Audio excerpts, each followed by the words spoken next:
Hey everybody, it's Kenny K here again. And in light of the season, October, the month of horror, Halloween, uh, my first, no, my first, this is my second review of the month, October. Hack o' Lantern from 1988, directed by a guy named Jack Mundra. It gets a 4.7, but I'm willing to give it a 5. It's fun, cheesy, entertaining slasher.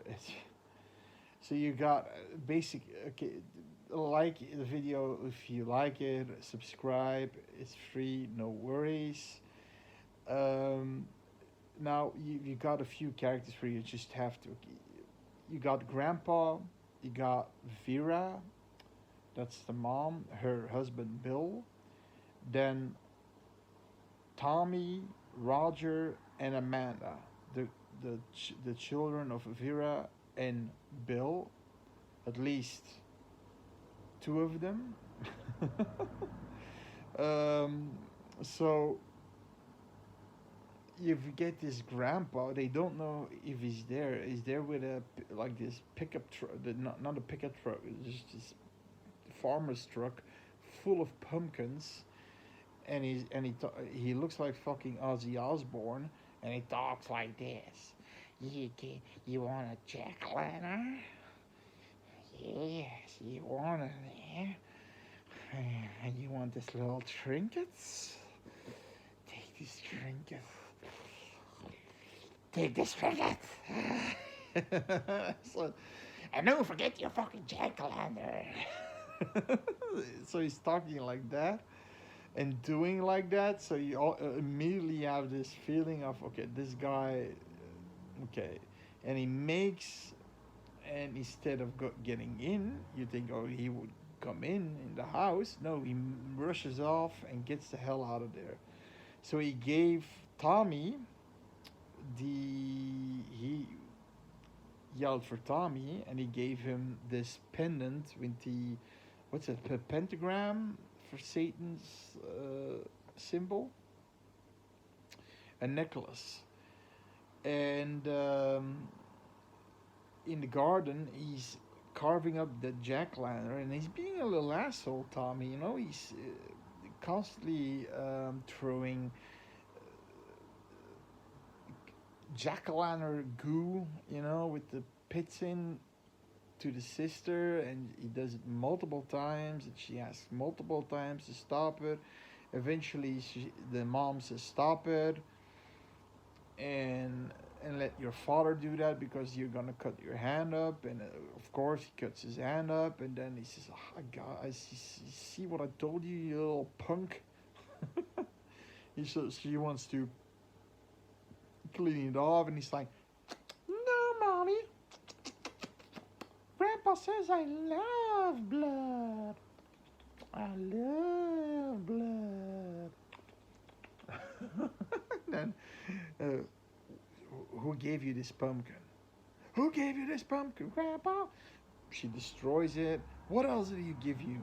So she knows there's something fishy going on. Now Bill goes to confront him.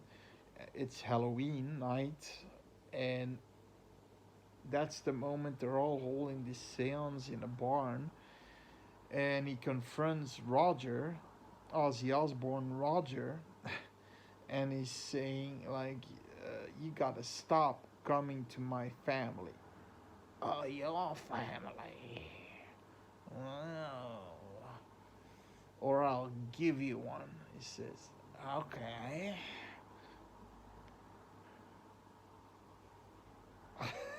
And then a hammer appears, and he knocks the guy. He bashes his head in. Yeah, you got some gore. You got some gore in the movie. Not super. Some are better. Some are less. So, but he always does this weird thing with his hands.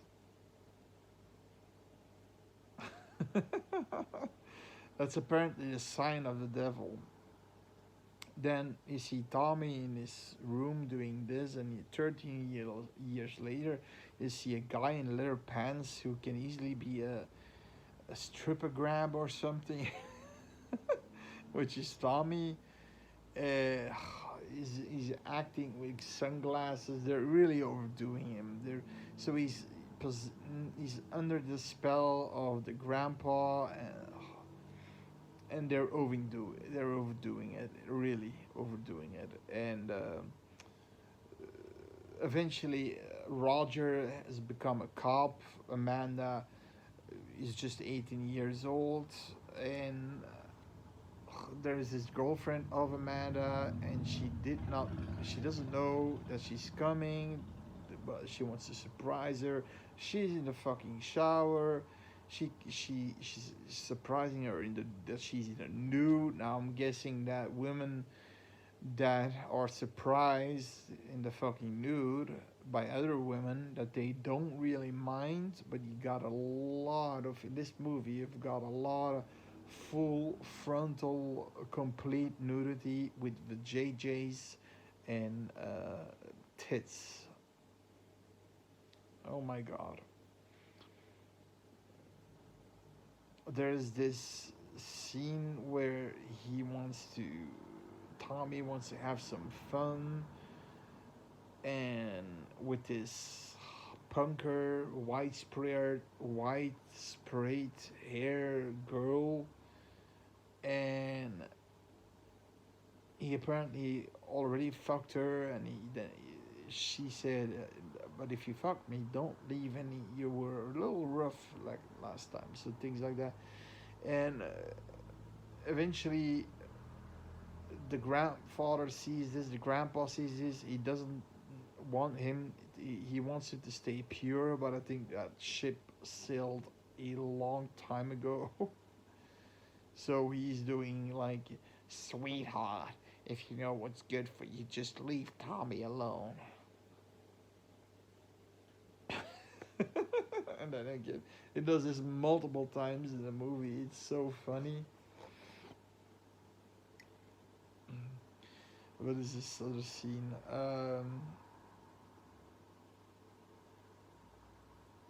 Yeah, Roger tries to talk to him, but then he says, why don't you try to do something with your life? Then he takes him aggressively and I thought he's gonna kill him there.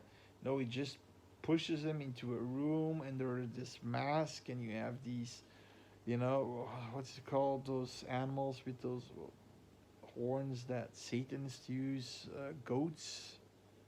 I think goat skulls. Um, and this giant pentagram, and that he's worshiping the devil. And but Roger's like, oh, that's why uh, mom doesn't want you to hang out with grandpa, and he's a fucking deputy, right?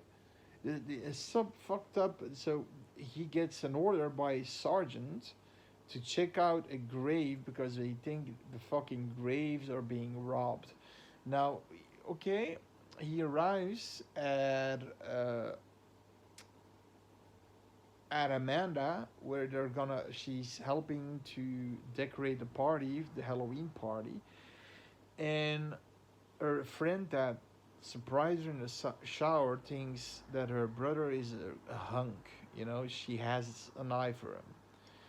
He goes in, they come out hand in hand. Okay, she has to sit on it. He has a motorcycle to look cool, right?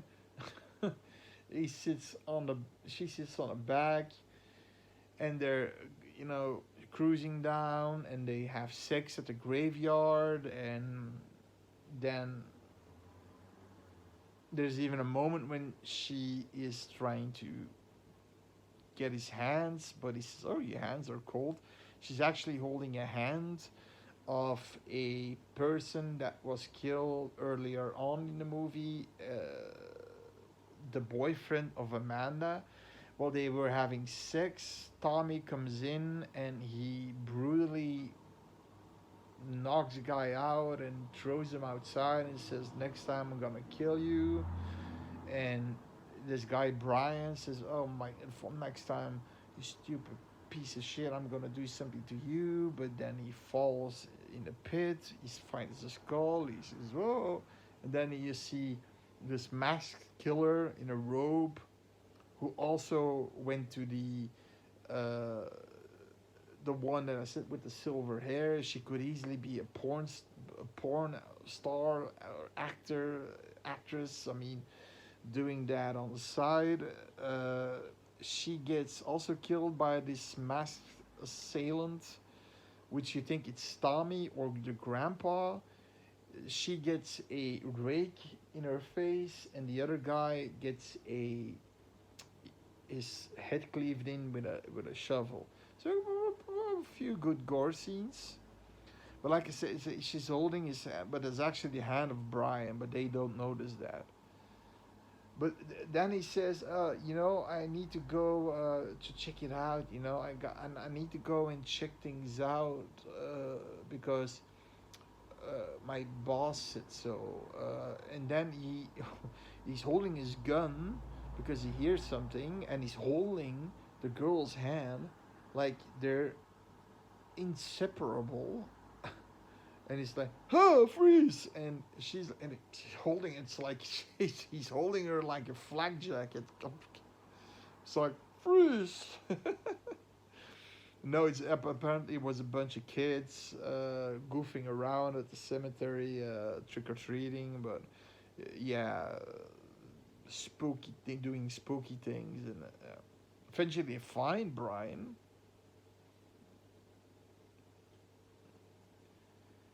And then all the mayhem at the end starts, and I believe Tommy, uh, Amanda comes to know that Brian is killed. She blames Tommy. She goes to this barn because she knows he's there with Grandpa. They're doing the seance. Now I'm thinking to myself, stupid bitch, you're gonna get your fucking ass killed. That's not Tommy anymore. That's an acolyte of fucking Satan. Okay, so she goes in. Of course, they want her blood.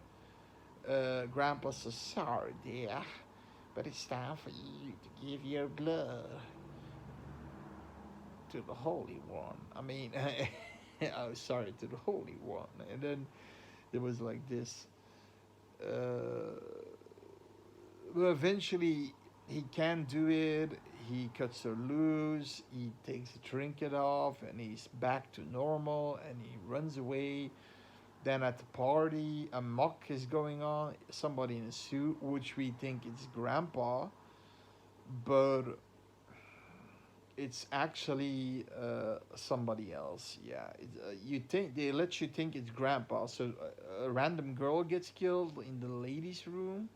She gets knifed to death, but you see the knife really going in, and gyro style. The knife like, she's shoving it in.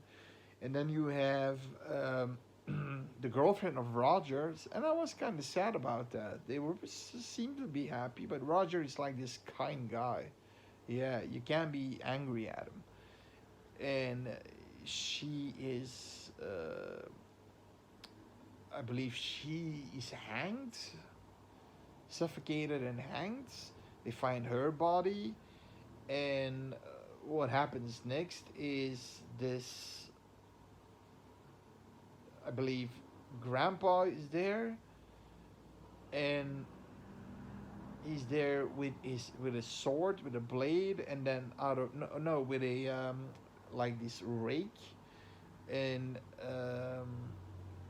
another one, another killer, because he's like the laziest acolyte you can have. He has a robe and that mask with horns, but he has a plated shirt underneath with gray capri pants with a fucking side pockets on, and the other killer wears this black outfit, which would be, it's more, intended to be, okay, that's creepy, right? But that's more creepier.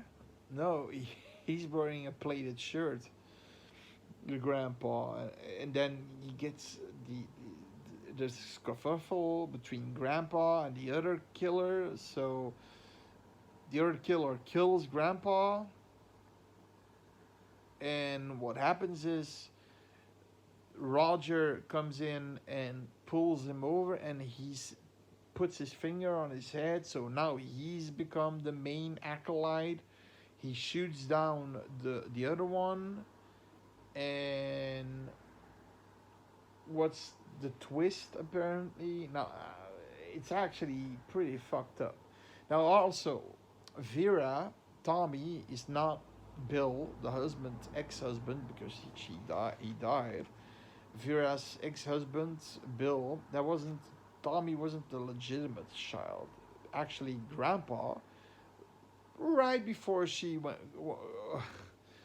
had to go to the wedding aisle in another room where she was making herself ready with his Ozzy Osbourne look. he's he's raping her. So apparently, Tommy is the son of Grandpa and Vera. So, yeah, and Roger and Amanda are the son of Bill and Vera. But what happens is we see the mass killer going towards the grave. We see the person collapsing. We see Tommy coming. We see him turning over the body, taking off the mask, and we see it's the fucking mother, the mom, Vera. She's been doing all these killings, and I mean all of them. Like the best friend, the girlfriend of Roger, she couldn't handle it that somebody. She was super jealous and overprotective since Bill died, and that Tommy became so weird. She just wanted her family to stay together, but that also meant by not having a girlfriend or a boyfriend, and then kill. And if you have them, I'm gonna cut them from ear to ear. I mean, yeah. So she's the killer. Yeah, spoilers. Uh, but okay, this was a spoiler. Sorry, but I should have said that. It's a who done it, but it's okay. And then at the end, we see that Roger is now the new head acolyte. Yeah, and the movie ends. But what's this movie? Listen, this movie doesn't have any atmosphere to my mind. Doesn't have any tension. It does have gore. It does have fun gore. Some better than the other one, like the rake in the face. I thought was good. You have one like the cleave in the face with the shovel. You have one that's a little bit hokey. Tommy puts a headphone on and he has this dream about him being in a rock band, and the rock band was actually they had a good song. It was a pretty good song. But then this Amazonian woman comes out and she's like a demon, and she's phasing out all the members of the band and phasing out Tommy, but because he's standing his guitar into a trident, which the devil has a trident. Then she pushes the fucking trident in his neck, and she's pushing so hard. But you see that only this part of the trident is going in his neck, and you see her pushing only this far in his neck. Last shot, and whoop, she has his head. Oh, that's weird. That was a weird kill. Mm. But that was a dream, right? A sort of a premonition. Listen, like I said, the movie doesn't have atmosphere or tension. The movie has some gore, practical gore, and some fun acting. It's acting is like I say, it's so bad it's fun. Yeah, you're gonna have a good time. Just put your brain off. See those dialogues, because at some point you have a guy outside the party of 10 people maybe in that room. You've got a stripper that just comes along in the party, really taking everything off. Like you said, again, full frontal. Out of, then 10, 10 people are outside, and if you got a guy doing this sound of turkey, I mean, why? Just because. So no, it's a fun watch. It had me entertained.